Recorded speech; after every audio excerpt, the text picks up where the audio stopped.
Buenos días, hermanos, sean todos bienvenidos a la casa del Señor. Adelante, hermanos.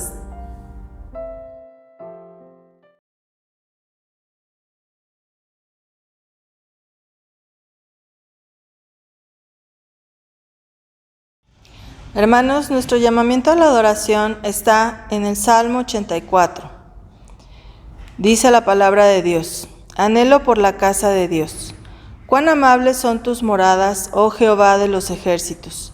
Anhela mi alma y aún ardientemente desea los atrios de Jehová.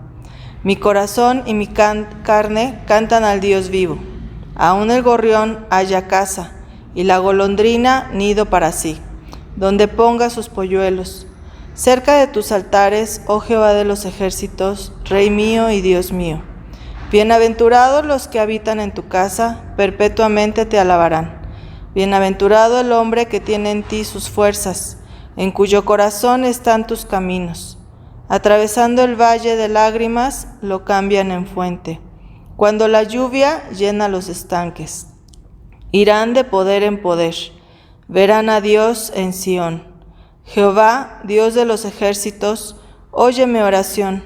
Escucha, oh Dios de Jacob. Mira, oh Dios, escudo nuestro, y pon los ojos en el rostro de tu ungido.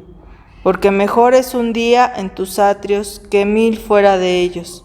Escogería antes estar a la puerta de la casa de mi Dios que habitar en las moradas de maldad.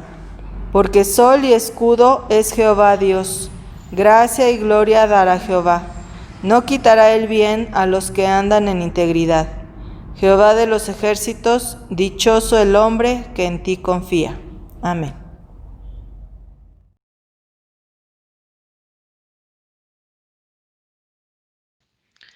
Porque ¿quién es Dios sino solo Jehová? ¿Y qué roca hay fuera de nuestro Dios?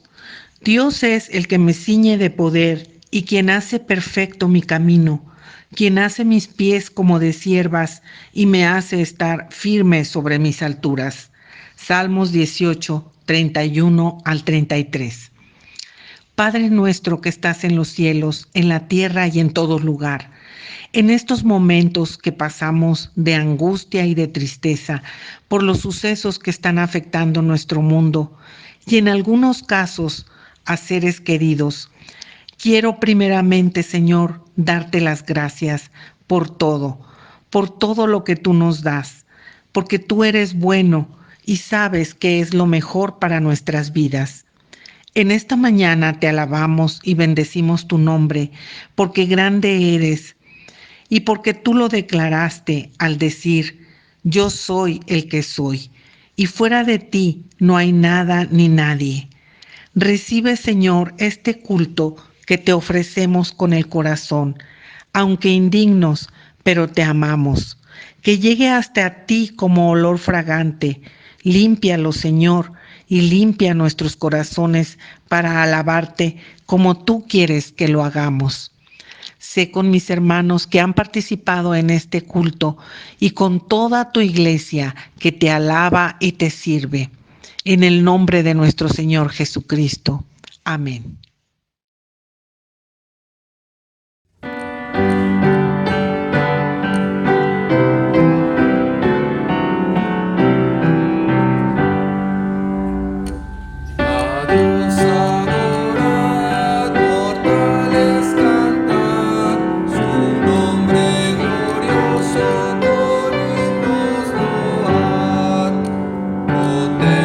Su diestra, su infinito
Hermanos, la lectura bíblica de esta tarde se encuentra en el Salmo número 19 y va a ser del versículo 7 a 14. La palabra del Señor dice: La ley de Jehová es perfecta, que convierte el alma. El testimonio de Jehová es fiel, que hace sabio al sencillo. Los mandamientos de Jehová son rectos, que alegran el corazón. El precepto de Jehová es puro, que alumbra los ojos. El temor de Jehová es limpio, que permanece para siempre. Los juicios de Jehová son verdad, todos justos. Deseables son más que el oro y más que mucho oro afinado, y dulces más que miel y que la que destila del panal. Tu siervo es además amonestado con ellos. En guardarlos hay grande galardón. ¿Quién podrá entender sus propios errores? Líbrame de los que me son ocultos. Preserva también a tus siervos de las soberbias, que no se enseñoreen de mí. Entonces seré íntegro y estaré limpio de gran rebelión.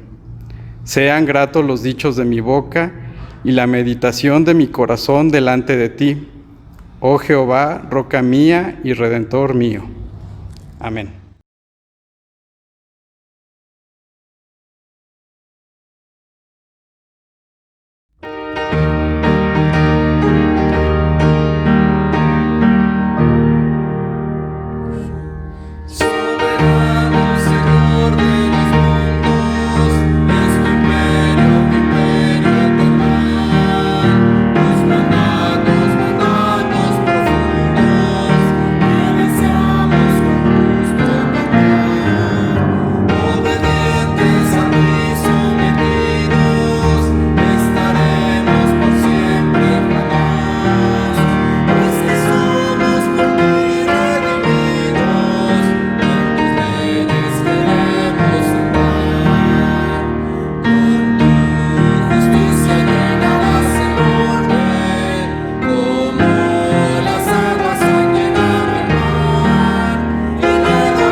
Te damos gracias, Señor, por darnos una vez más la oportunidad de escuchar tu mensaje.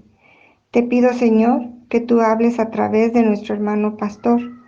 Prepara nuestros corazones y ayúdanos a poner en obra tu palabra. Bendícenos, Padre, en el nombre de Cristo Jesús. Amén.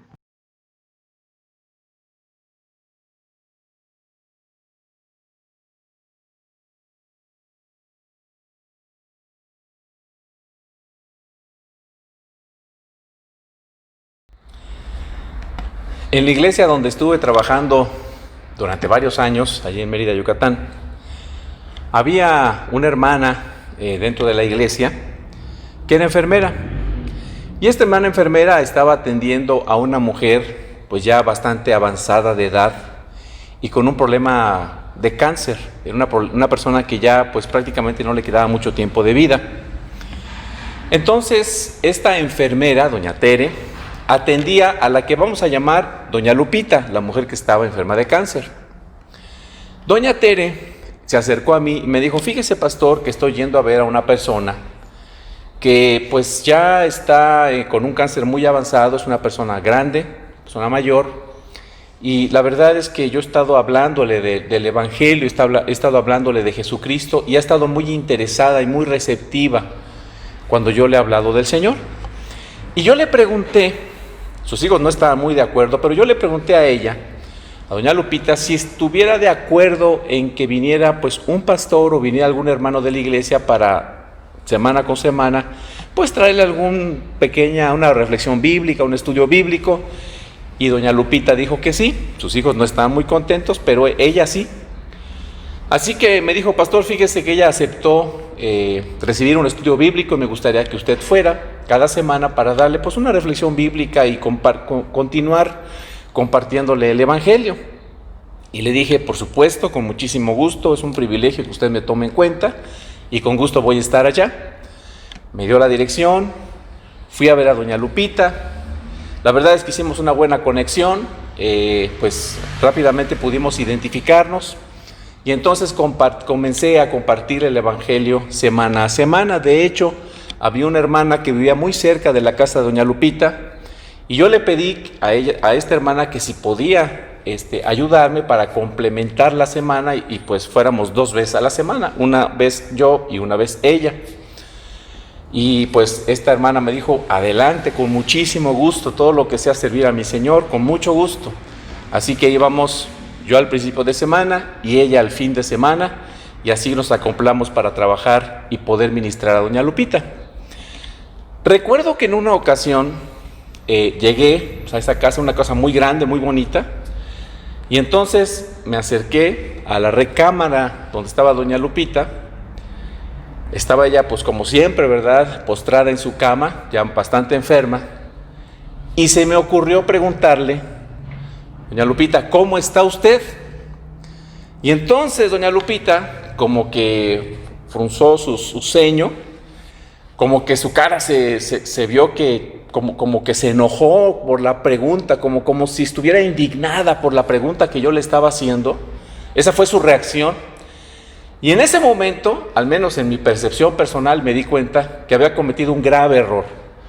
Pude haberle dicho cómo se siente, pero preguntarle cómo está, o sea, en las condiciones en las que estaba, pues en ese momento pude entender su enojo, lo que para mí era enojo.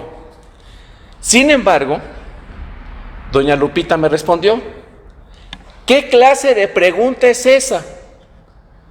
Estoy extraordinariamente bien.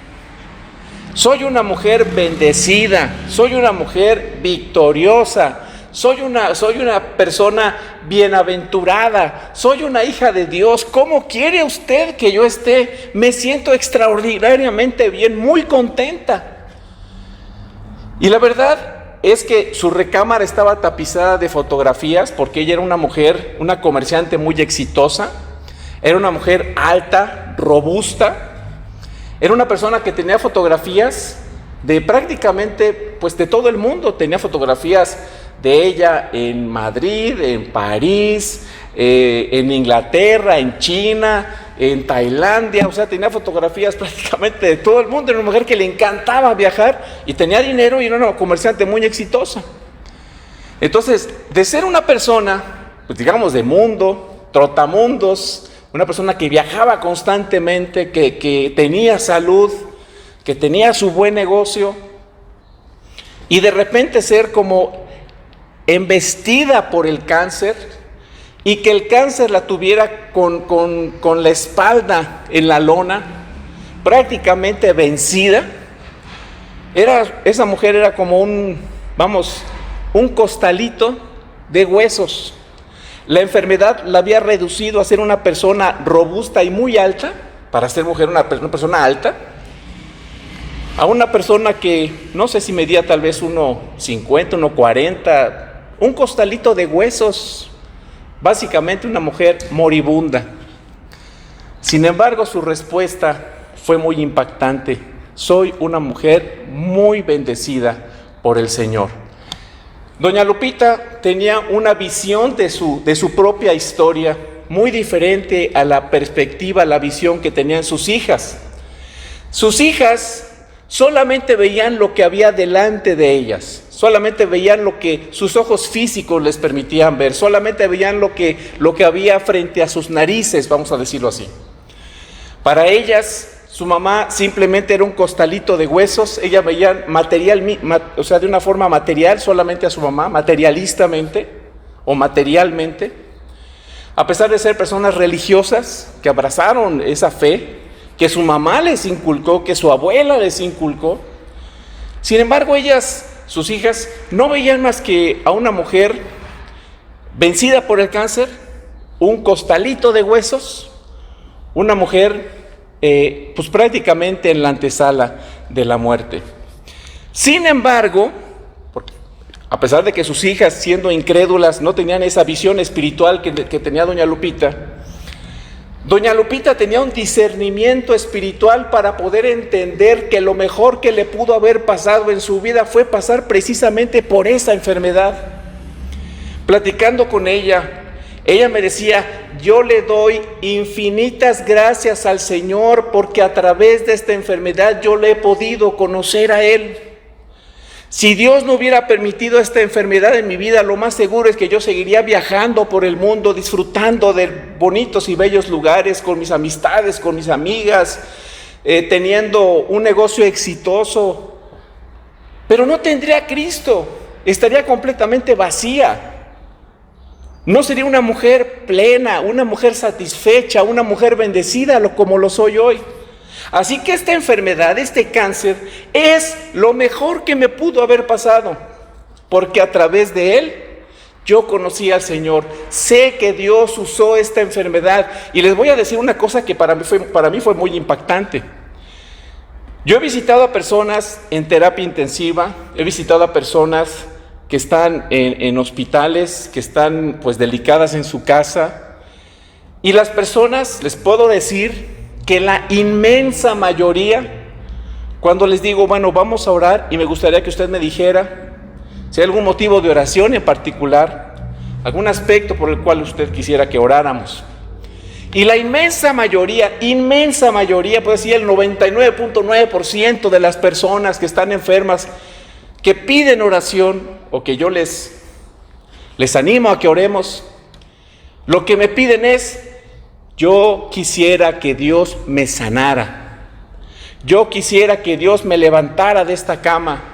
Yo quisiera volver a tener la vida que siempre he tenido. Yo quisiera gozar de la salud que siempre he tenido. Y aún personas estando en terapia intensiva y en estado básicamente terminal, ya en el preámbulo de la muerte, personas grandes que ya es básicamente imposible que se recuperen, pero lo que piden es sanidad. Pero es interesante que doña Lupita fue de las muy pocas personas, y ha sido de las pocas personas que nunca, puedo decírselos, nunca me pidió: pastor, me gustaría que usted orara para que Dios me sanara. Ella me decía: yo le pido que Dios me dé paciencia para que mis hijas puedan ver a Cristo obrando en mi vida, para que ellas puedan entender el Evangelio. Yo le pido por mi familia, yo le pido que Dios me dé el valor para enfrentar esta situación tan difícil, que Dios me dé fortaleza, que Dios ayude a las enfermeras para que puedan ayudarme en este trance tan difícil, porque es tan pesado. Ellas me tienen que hacer todo. Pedía por otras personas, pedía por su salud espiritual, por su crecimiento, por su edificación, para poder entender mejor a Cristo, los propósitos de Cristo. Pero ella no pedía por una recuperación física, lo cual era prácticamente imposible. Pero sí pedía por su crecimiento espiritual, y daba continuamente gracias a Dios por la enfermedad que Dios había permitido en su vida. Y esto es muy relevante porque básicamente doña Lupita estaba en la lactancia espiritual. No era una mujer que tuviera 20, 30, 50 años de cristiano. Uno diría, bueno, tanto que conoce la Biblia, tantos libros ha leído, tantas veces ha leído la Biblia, que ha llegado a entender el plan de Dios. Era una mujer que todavía bebía leche espiritual, pero tenía un discernimiento esa mujer para entender que detrás de la realidad que ella estaba viviendo había una realidad, la realidad de Dios. Ella discernía espiritualmente la realidad de Dios y sabía que Dios estaba trabajando con ella a través de esa enfermedad. Ella sabía, repito, aún en esa lactancia espiritual, que esa enfermedad había sido el medio usado por Dios a través del cual Él la había llamado. Para ella, su enfermedad había pasado a un aspecto totalmente secundario. Ya tenía lo más importante, ya tenía a Cristo en su vida, ya tenía una relación con Dios y eso llenaba por completo su vida y ella reconocía: soy una mujer bendecida, soy una mujer satisfecha porque el Señor está conmigo. Ella era capaz de ver la realidad detrás de la realidad. ¿Y cómo es posible esto? Miren, dice la palabra de Dios en el Salmo 119, 105: lámpara es a mis pies tu palabra y luz para mi camino. Hermanos, la palabra de Dios ilumina nuestro camino. La palabra de Dios, por supuesto, fecundada por el Espíritu Santo en nuestro corazón, enraizada poderosamente por el poder del Evangelio en nuestras vidas, puede darnos tal discernimiento espiritual para que nosotros podamos ver las cosas que no se ven físicamente, para que nosotros podamos entender que Dios está trabajando en nuestras vidas, aún en medio de esas circunstancias que son bien difíciles de enfrentar. La Biblia nos ayuda a ver lo que a simple vista no se ve. Nosotros podemos entender de manera suficiente lo que debemos conocer más allá de lo que ve nuestra vista ordinaria, nuestros ojos, ¿verdad? Nuestra percepción material de la vida, de las cosas. La palabra nos lleva a ver la realidad detrás de la realidad. Y déjenme decirles que esto es muy importante, porque cuando nosotros discernimos que lo que pasa en nuestras vidas, aún de manera general, tal vez no alcanzamos a conocer plenamente qué es lo que Dios está proponiendo en nuestras vidas.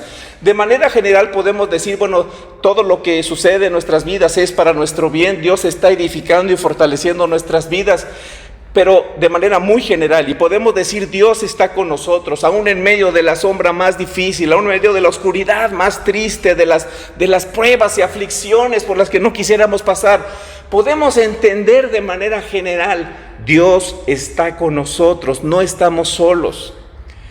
Y conocer esta realidad espiritual, la historia detrás de nuestra historia, la realidad detrás de nuestra realidad, conocer esta realidad trae en nuestro corazón pues gozo, contentamiento, paciencia, sabiduría en nuestro corazón, aún en medio de las lágrimas que pudiésemos derramar, aún en medio de la frustración que pudiésemos experimentar, aún en medio del dolor, de la tristeza, aún en medio de la aflicción y de la prueba, podemos experimentar el gozo del Señor sabiendo Dios está haciendo algo bueno en nuestras vidas.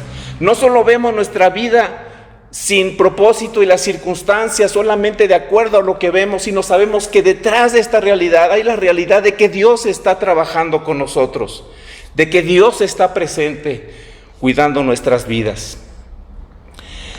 Si doña Lupita no hubiera entendido espiritualmente lo que estaba pasando en su vida, déjenme decirles que se hubiera llenado de frustración, de enojo, de desesperanza, de coraje contra Dios. Tal vez hubiera dicho cosas como: no es justo lo que a mí me está pasando, Yo soy una buena persona, yo no le hago mal a nadie, yo le doy empleo a muchas personas. Yo tengo una familia muy bonita, tenemos una religión, no le hacemos mal a nadie, somos personas moralmente buenas. Esto hubiera llenado de rencor su corazón y hubiera visto a Dios con rencor, con enojo. Sin embargo, ella veía a Dios como un Padre bueno, compasivo y misericordioso. Había gratitud en su corazón porque sabía que Dios estaba trabajando en su vida. Y hermanos, esto es lo que vemos precisamente en el Salmo 19, que nos habla de la revelación de Dios, revelación general, primeros versículos, y revelación especial a partir del versículo 7. Y esto es lo que vemos en el Salmo 19, particularmente a partir del versículo 7, repito, que nos habla de la revelación especial de Dios, es decir, de la palabra de Dios. El Salmo 19, 7 dice lo siguiente: la ley del Señor es perfecta. La ley del Señor es perfecta. Así comienza diciendo. Aquí el Señor, amados hermanos, califica en su santidad, en su justicia, en su perfección, califica su propia ley como perfecta.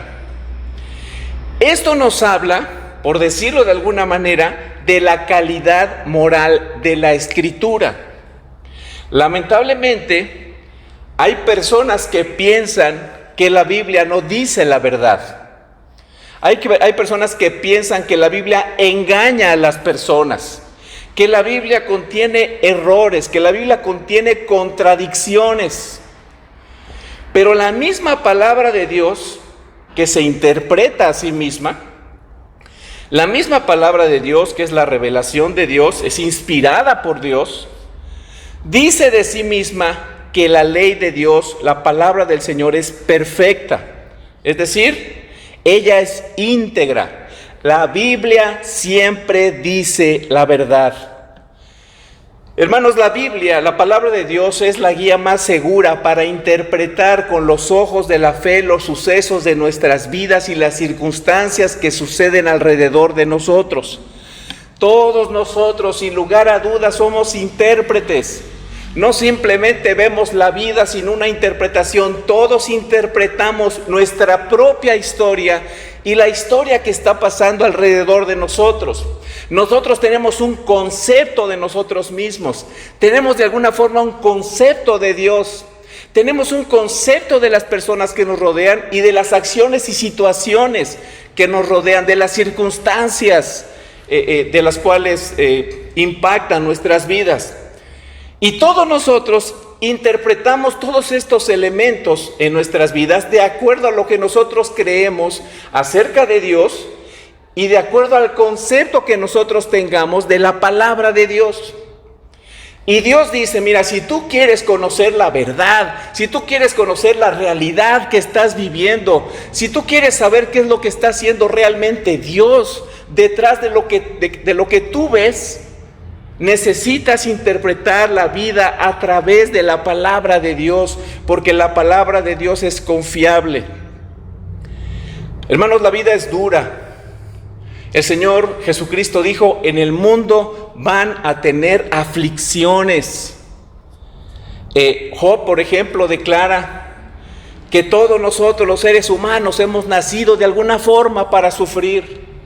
El apóstol San Pedro dice, por ejemplo, no les extrañe cuando pasen por el fuego de prueba, no les extrañe como si algo extraño, como si algo, como si les estuviera aconteciendo algo extraño, de manera ordinaria, por el hecho de estar viviendo en un mundo caído. La vida es difícil, la vida es dura, es compleja.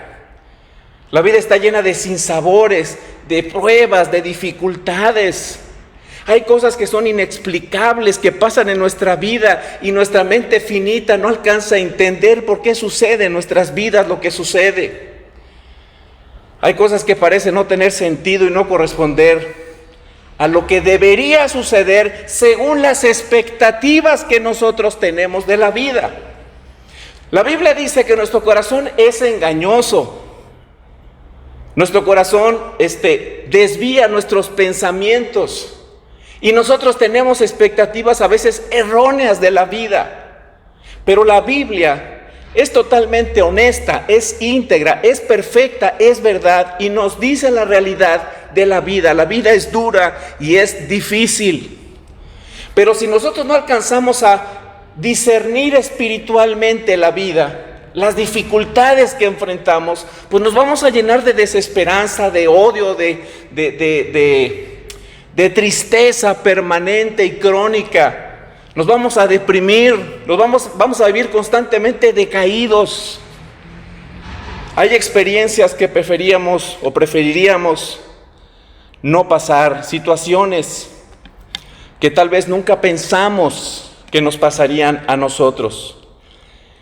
Y si esas situaciones no las entendemos adecuadamente, va a llegar el desconcierto, la frustración, la tristeza, el coraje, porque Dios no está llenando nuestras expectativas, porque Dios no nos está dando lo que nosotros queremos, porque creemos que merecemos lo que no tenemos y que no merecemos lo que tenemos.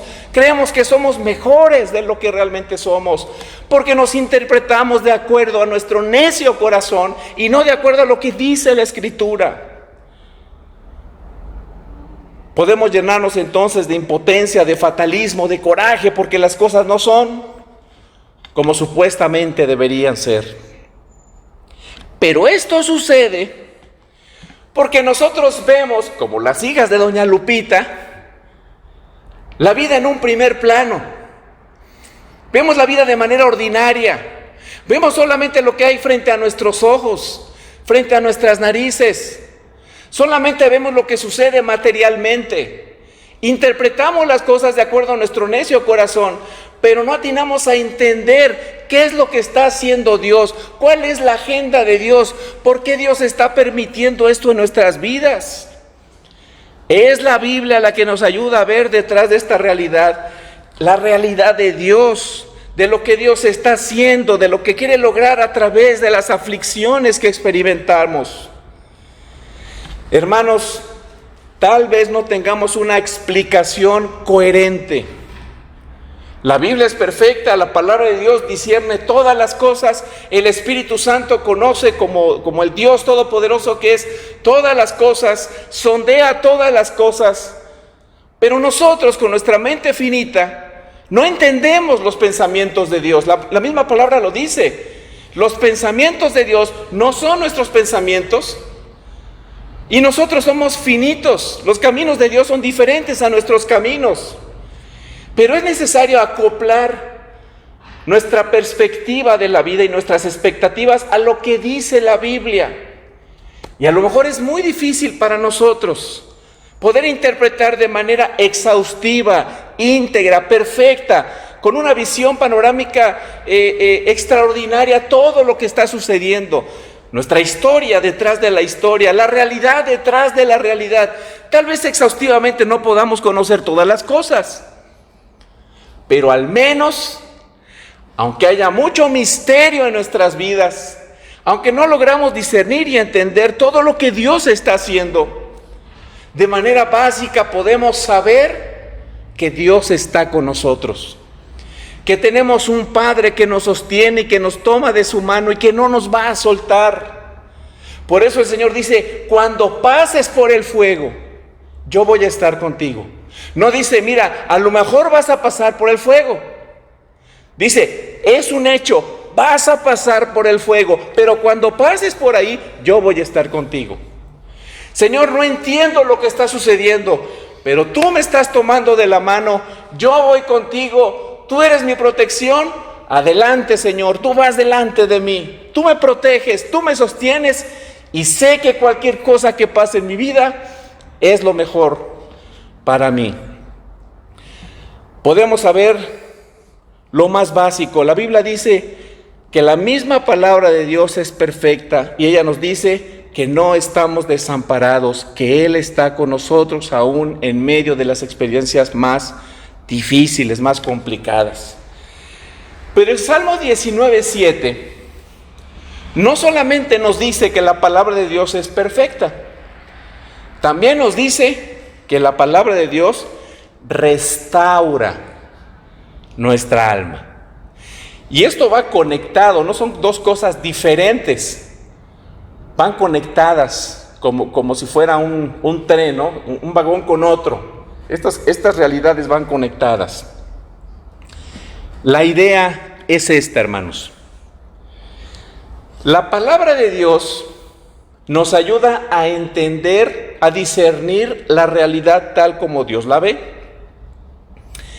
Esta interpretación, donde nosotros podemos saber de manera general que Dios está gobernando para nuestro bien todo lo que sucede en nuestras vidas, permite que en medio de las aflicciones y de las pruebas que nosotros pasemos, podamos tener ánimo, esperanza, fortaleza, gozo, paz, consuelo, aún en medio de estas situaciones que producen en nosotros dolor, abatimiento, tristeza, impotencia, aún en medio de las lágrimas, de la incertidumbre que podemos tener, aún en medio de eso que sentimos dentro de nosotros cuando nuestra alma se abate.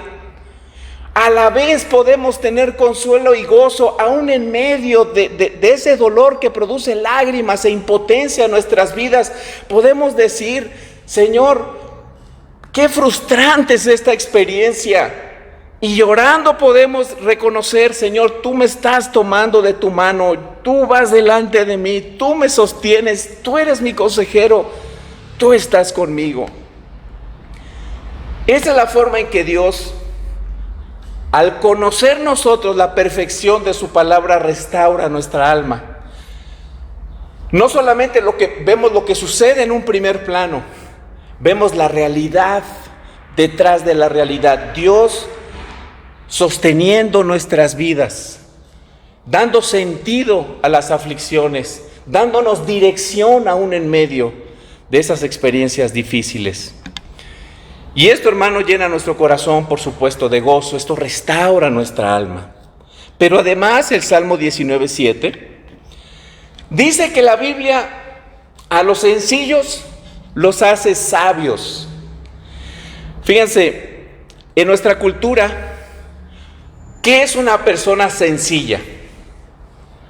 ¿Verdad? En nuestra cultura, una persona sencilla es, por ejemplo, aquella persona que sabe mucho, pero no apantalla a los que están a su alrededor con su mucho saber. Es una persona que, pues, sabe adaptarse a las demás personas y habla dentro del lenguaje que hablan las demás personas. Es una persona sencilla. O es una persona, por ejemplo, que tiene mucho dinero, pero que no fanfarronea su dinero.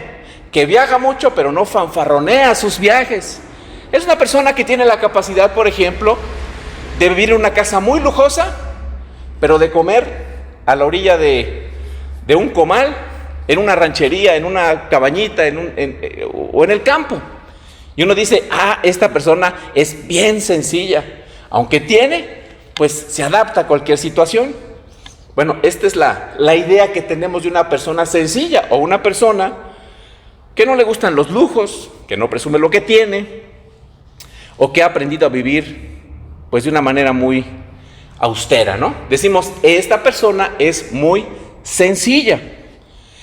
Dicho de esta manera, la sencillez es una virtud. Y así es, ¿no? En nuestra cultura es la connotación de la sencillez.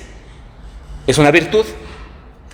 Pero en la cultura hebrea, hermanos, la palabra que se traduce como sencillo no es precisamente una virtud y tiene una connotación diferente a la que tiene para nosotros. Una persona sencilla, en la cultura hebrea, en realidad es una persona torpe, es una persona simple, es una persona tonta, Es una persona ignorante. Eso es una persona sencilla. Y la verdad, esto nos describe a nosotros. Nosotros somos sencillos. Nosotros somos tontos porque nos quejamos de todo lo que nos pasa, sencillamente porque no entendemos que detrás de todo está Dios trabajando en nosotros para producir algo bueno. Y estamos orando y orando y orando para que Dios nos libre de todas las cosas por las que estamos pasando.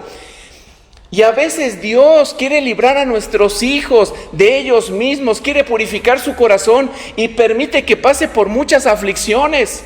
Y no somos capaces de decir: Señor, si este es el medio que tú estás usando para que mi hijo sea humillado, bendito sea tu nombre, y no voy a facilitar su vida. Al contrario, quiero dejarlo en tus manos, Señor, y humíllalo todo el tiempo que sea necesario para que él vuelva a ti. Pero somos tontos porque no entendemos el plan de Dios y queremos que Dios nos resuelva nuestra vida. No estamos viendo a Dios trabajando en nosotros. Somos ignorantes porque no sabemos cómo responder adecuadamente a los desafíos que hay en la vida. Somos engañables porque el príncipe de este mundo, nuestro propio corazón, el mundo mismo, nos aconseja mentiras acerca de Dios, acerca de nosotros mismos, acerca de personas que están inclusive dañándonos a nosotros. Somos engañables, nos dejamos engañar. Y cuando vienen estas cosas a nuestras vidas, inmediatamente viene el susurro: no es justo que Dios te trate así. Tú sirves a Dios, tú diezmas, tú eres una buena persona. Desde chiquito has ido a la iglesia, tú conoces toda la Biblia. ¿Cómo es posible que Dios te trate así? Somos engañables. No estamos viendo la bondad de Dios detrás de todas las aflicciones, sino nos dejamos llevar por las mentiras de nuestro corazón, del príncipe de este mundo o del mundo mismo. Renegamos, como resultado nos inconformamos y juzgamos la sabiduría de Dios. ¿Por qué me tratas así? No es justo, Señor. La Biblia dice que así somos nosotros, somos sencillos, pero la palabra de Dios hace sabio a la persona sencilla. Es decir, por la gracia de Dios, bajo el ministerio del Espíritu Santo, trayendo la palabra de Dios, permitiendo que la palabra de Dios se desarrolle en nuestras vidas, podemos alcanzar la comprensión, la sabiduría para entender que Dios está trabajando con nosotros, y podemos dejar de ser ignorantes, tontos y engañables. La palabra es luz y nos da discernimiento, nos anima a seguir cuando las fuerzas se acaban, confiando en la sabiduría y el poder del Padre amado, para que podamos responder como Él quiere. Piensa, por ejemplo, en la vida de José. José es una persona muy conocida por todos nosotros, ¿no? Un muchacho acostumbrado a vivir en su casa, un chico consentido de su papá, que recibió regalos espectaculares, como por ejemplo esa capa de colores impresionante. Y ese muchacho, de ser un muchacho de casa, un muchacho consentido, protegido por su papá, de repente es vendido por sus hermanos a un grupo ahí de comerciantes ismaelitas, ¿no? Providencialmente este muchacho llega al campo, ahí están sus hermanos tienen envidia de él, no pueden soportar la preferencia que su papá tiene por él, y por esa misma envidia, así como tenía Saúl de David, lo vimos la semana pasada, así estaban sus hermanos con José, no lo soportaban y lo vendieron. Y aún José, alejándose, comprado por esos comerciantes ismaelitas que iban rumbo a Egipto, José clamando, suplicando, llorando, pidiendo compasión a sus hermanos, prometiéndoles tal vez muchas cosas. Sus hermanos no les importó, dieron la media vuelta y simplemente Se fueron riéndose con las monedas que estos comerciantes le dieron por su hermano. Llega José a Egipto. Ese hombre pasa de ser un hijo consentido a un esclavo. Siendo esclavo, increíblemente aún a su corta edad, un muchacho muy responsable, que hace muy bien su trabajo, pero que pues tiene un descalabro e injustamente llega a dar a la cárcel y está ahí durante muchos meses en la cárcel. Al final, pues José llega a ser el segundo de Faraón, una de las personas más prominentes, más importantes de ese gran imperio egipcio, de ese reino. Solamente debajo de Faraón estaba José. Providencialmente, pues ahí llegó. Estoy del todo seguro que José no conocía todos los detalles de lo que Dios estaba haciendo en su vida. Él no conocía exhaustivamente los detalles. Él no sabía el alcance que tendría el salvar a sus hermanos y cómo a través de esa familia vendría el Salvador del mundo, que vendría no solamente a salvar a las personas del Antiguo Testamento y los que estamos después del Nuevo Testamento, y que ese familiar con su muerte y su resurrección y su ascensión vendría inclusive a redimir el mundo. José no conocía esos detalles. Estoy seguro de eso, por supuesto. Pero sabía lo suficiente para reconocer que él estaba allí no por casualidad. Él no vio su vida en primer plano. Él no vio solo lo que había delante de sus narices. Él no vio solamente lo que veían sus ojos y no vio la vida solo materialmente. Él sabía que detrás de la realidad que estaba él viviendo había una realidad de una metanarrativa, de una historia comprensiva. Dios estaba trabajando en él y a través de él con un propósito. Sabía que Dios había usado la maldad de sus hermanos. Él lo sabía. Él sabía que Dios había usado la maldad de sus hermanos para llevarlo a Egipto, con la finalidad de salvar a un pueblo. Él estaba consciente que él tenía la misión de parte de Dios, en medio del sufrimiento y las dificultades que él pasó, de salvar a un pueblo. Él sería un medio a través del cual Dios salvaría a un pueblo. Dios estaba dando certidumbre a la vida de José. José tuvo fe, y esa fe en las promesas de Dios lo sostuvieron en los momentos más difíciles. Génesis capítulo 45, versículos 4 y 5. Cuando ellos se acercaron, él añadió, es decir, José: yo soy José, el hermano de ustedes a quien vendieron a Egipto. Los hermanos se han de haber quedado sorprendidos después de tanto tiempo, su apariencia había cambiado.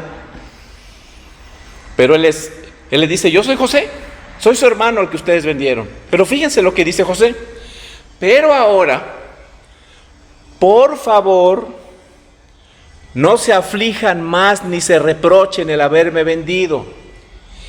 Y luego dice algo muy, muy interesante y muy relevante. Dice: pues en realidad, o sea, él está hablando de una realidad detrás de la realidad. O sea, ustedes me vendieron a esos comerciantes que a su vez me trajeron a Egipto. Esa es una realidad, pero José habla de una realidad detrás de esa realidad y dice: pero en realidad fue Dios quien me mandó delante de ustedes para salvar sus vidas, para salvar vidas. Si José no hubiera reconocido, no hubiera discernido que detrás de sus sufrimientos Dios estaba fraguando, Dios estaba trabajando un plan a través de él. Él no solamente reconoce que Dios estaba trabajando con él. Él debió de haber sufrido, por supuesto, muchos años. Sufrió descalabros, injusticias.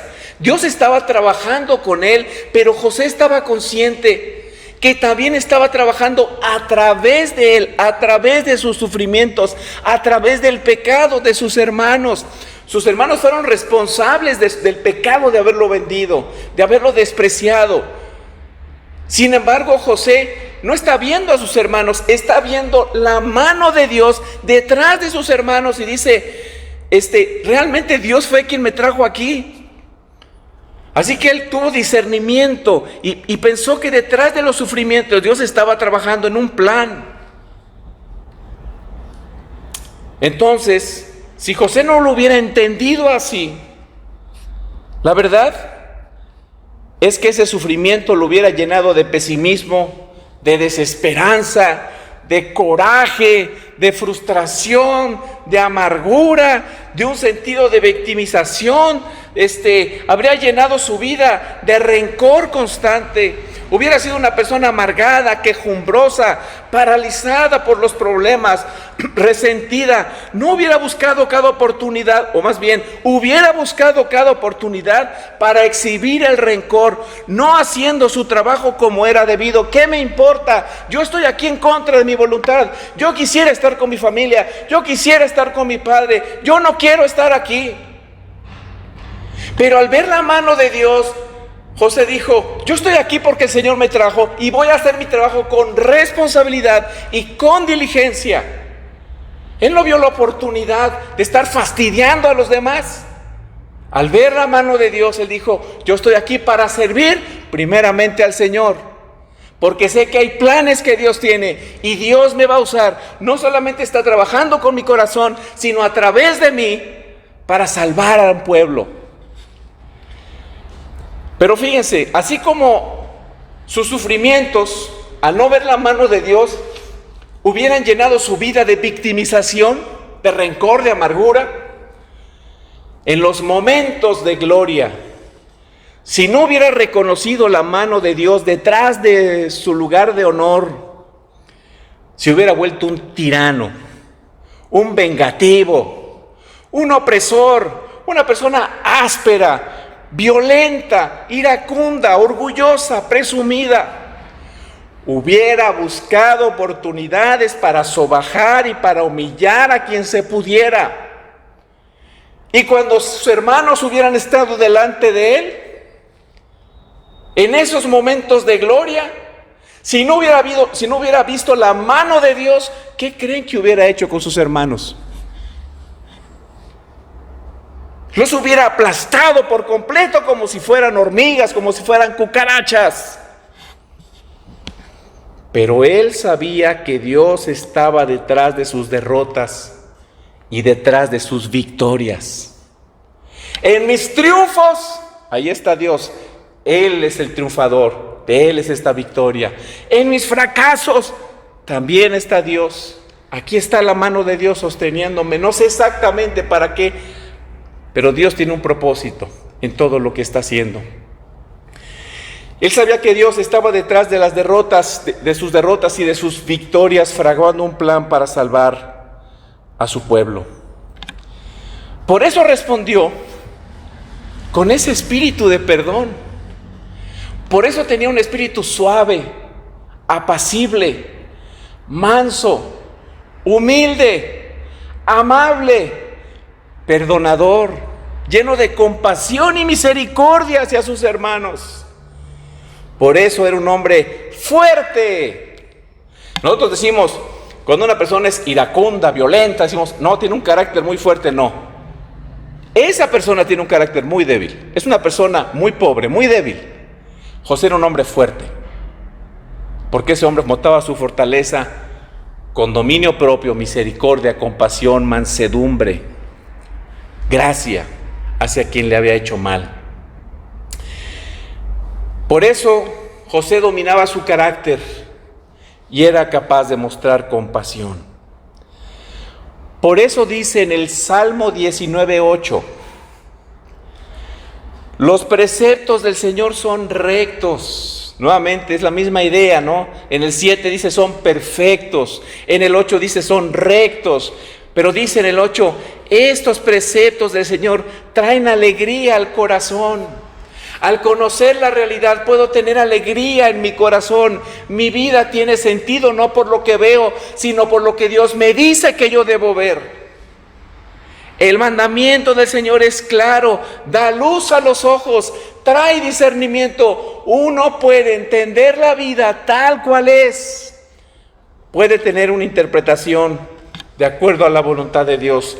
Los hijos de Dios bajo el ministerio del Espíritu Santo somos iluminados para poder entender la palabra del Señor y comprender, recibiendo el discernimiento espiritual para conocer cuál es la realidad detrás de la realidad de nuestras vidas. Por eso dice el Salmo 19:10, son más deseables que el oro, más que mucho oro refinado, son más dulces que la miel que destila el panal. Así que, hermano, amigo, esa prueba que el Señor está permitiendo en tu vida, esa situación que desearías vehementemente que desapareciera de tu vida, esa circunstancia tan incómoda que te causa tanto dolor, esa situación tan áspera por la que Dios te está permitiendo pasar, en medio de ella, primeramente, a través de la palabra del Señor, debemos, no solo tú, no digo tú, yo también, nosotros. Yo soy muy tonto, yo soy muy torpe, soy muy lerdo para poder comprender esto que Dios dice. Con mucha facilidad me desvío, mi corazón se distrae y cree muchas mentiras. Así que nosotros debemos aprender a ver a Dios trabajando en nosotros y a través de nosotros, porque Dios tiene una agenda que está cumpliendo en y a través de nuestras vidas. Dios está haciendo algo bueno de lo malo que nos pasa. Podría ser sencillamente que está acrecentando tu fe. Podría estar tratando con tu orgullo, con tu impaciencia, con tu deseo de tener el control de todas las cosas. Puede estar tratando con tu intolerancia. Podría estar haciendo de ti una persona más fuerte porque eres débil y necesitas crecer, tener fortaleza que no tienes. Y por eso Dios está permitiendo eso en tu vida. Podría estarte quitando algo de lo que has dependido durante tanto tiempo y tu corazón tienes esos puntales sin los cuales piensa que no puedes salir adelante y Dios te lo está quitando para que solamente dependas de Él como tu única fuente de esperanza y satisfacción. Podría estar modelando en ti una vida de virtud a través de la aflicción para que otras personas se sientan inspiradas por tu testimonio a acercarse a Dios y decir, yo quiero el Dios de esa persona que puede pasar con tanta serenidad, con tanto gozo, en medio de tantas dificultades. El punto es que al trabajar en ti, Él está haciendo algo bueno. Pero necesitas ver la realidad detrás de la realidad que estás viendo. Decir como José dijo, la verdad, la realidad es que Dios me trajo aquí. O sea, ustedes me vendieron, pero detrás de ustedes está la mano de Dios. No son solo ustedes, no es su maldad nada más. Es Dios usando su maldad para traer gloria a su nombre. Esto, mis amados hermanos, se los aseguro, va a traer paz a su corazón, gozo, contentamiento, esperanza y mucha seguridad. Hay alguien que está trabajando en nosotros, en medio del desastre que podemos ver en nuestras vidas. Hermanos, así es como Jesucristo vio sus 33 años de sufrimiento. Él veía más allá de lo que sus ojos físicos podían ver. Él sabía que a través de las aflicciones que él estaba experimentando, detrás de todas las humillaciones e injusticias, algo bueno estaba haciendo Dios. Por eso dice en Hebreos 12:2, fijemos la mirada en Jesús, el iniciador y perfeccionador de nuestra fe, quien por el gozo que le esperaba, soportó la cruz, y esta es una palabra importante, un vocablo importante, menospreciando la vergüenza que ella significaba, y ahora está sentado a la derecha del trono de Dios. Jesús sabía que detrás de los inimaginables sufrimientos de la cruz, inimaginables para nosotros, Jesús sabía que detrás de esos sufrimientos, detrás de cada humillación, de la vergüenza pública de morir como un vil delincuente, semidesnudo, prácticamente desnudo, detrás de cada menosprecio que él tuvo que experimentar, estaba el plan divino de salvar a un pueblo providencialmente, para que ese pueblo de todas las naciones, de todos los pueblos, trayera gloria a Dios y derramara alabanza constante a su Señor, a su Redentor. Él vio anticipadamente ese pueblo, y entonces, en virtud de ver a ese pueblo salvado, redimido por gracia, él tuvo alegría aún en medio de la aflicción, del dolor, de las lágrimas, del temor de acercarse a la cruz, de la angustia, de la incomodidad, del dolor. Ese gozo de ese pueblo que sería redimido le dio fuerza para seguir adelante. Él no solo vio sufrimiento alrededor de él, no solo su experiencia dirigió su vida, sino el saber lo que produciría esa experiencia. Nosotros, esa era la realidad que Jesús veía, que Jesús discernía de acuerdo a lo que dice la misma palabra de Dios. Ese gozo era por nosotros, un pueblo redimido para la gloria del Padre. Y es en Cristo, hermanos, y este es el Evangelio aplicado en esta área de nuestras vidas. Es en Cristo que podemos tener esa visión consoladora a través de su santa palabra. Así que somos llamados por Dios a ver la realidad detrás de la realidad, la mano de Dios trabajando en Cristo, por el Evangelio, por su gracia y para su gloria. Y esto trae consuelo, gozo, alegría, contentamiento en medio del dolor, de las lágrimas, de la desesperación, de la frustración y de la falta de entendimiento a veces de qué está pasando en nuestras vidas. Aún en medio de todo eso, podemos tener gozo, porque Dios está trabajando a través de nuestras aflicciones para traer gloria a su nombre. Oremos. Señor, te damos gracias porque eres bueno, porque tu misericordia es para siempre. Gracias, Señor, porque tú nos ayudas a tener una interpretación de nuestras vidas, de nosotros mismos, de nuestro entendimiento, de nuestro corazón, de ti, del mundo en que vivimos, y nos ayudas a tener expectativas correctas, expectativas bíblicas, sanas. Tú, Señor, en tu palabra nunca prometes que el final vendrá rápido. Tú nunca prometes que el sufrimiento terminará en corto tiempo. De hecho, al final del Salmo 88, el salmista dice: mi compañera es la oscuridad. Es un salmo que termina no con un tono de victoria, sino con un tono de desconcierto. Y a veces quisiéramos que rápido pasaran las cosas, pero tú no prometes eso. Ni siquiera prometes sanarnos cuando estamos enfermos, o sacarnos de algún problema rápidamente del que quisiéramos salir. Lo que sí nos prometes es que estás haciendo algo bueno en nosotros y a través de nosotros. Tu mano nos está guiando a través de todas estas aflicciones. Ayúdanos como pueblo, Señor, a que nuestra única expectativa no sea lo que tú nos puedes dar, sino lo que tú eres por lo que eres. Que te amemos y que te abracemos por lo que eres, el Dios bendito, todopoderoso, redentor, que cuida de nosotros. A ti la gloria, en Cristo Jesús. Amén.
Gracias Dios te damos por las ofrendas que se han recaudado.